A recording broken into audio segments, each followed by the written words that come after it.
সকাল সকাল বেরিয়ে পড়েছি। খেলা ছিল আজকে কাটোয়াতে। সকালে বেরিয়েছি, তার মধ্যেই এই কুয়াশা। কি অবস্থা বলুন তো। কিছু কিছু প্রিকশন ফলো করেছিলাম এই কুয়াশাতে। আস্তে আস্তে হর্ন দিয়ে স্কুটি চালাচ্ছিলাম। হর্ন দিলে সামনে যে থাকবে সতর্ক হয়ে যাবে।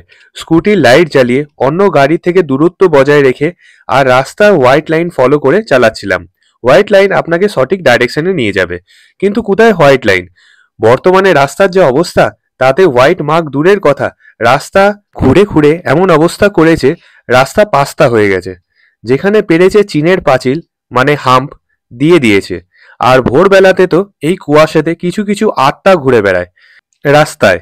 মানে সকালে কিছু কিছু মানুষ হুজুক ওঠে মর্নিং ওয়াকের জন্য, চাদর জড়িয়ে এত কুয়াশাতে বেরিয়ে পড়ে মর্নিং ওয়াকের জন্য।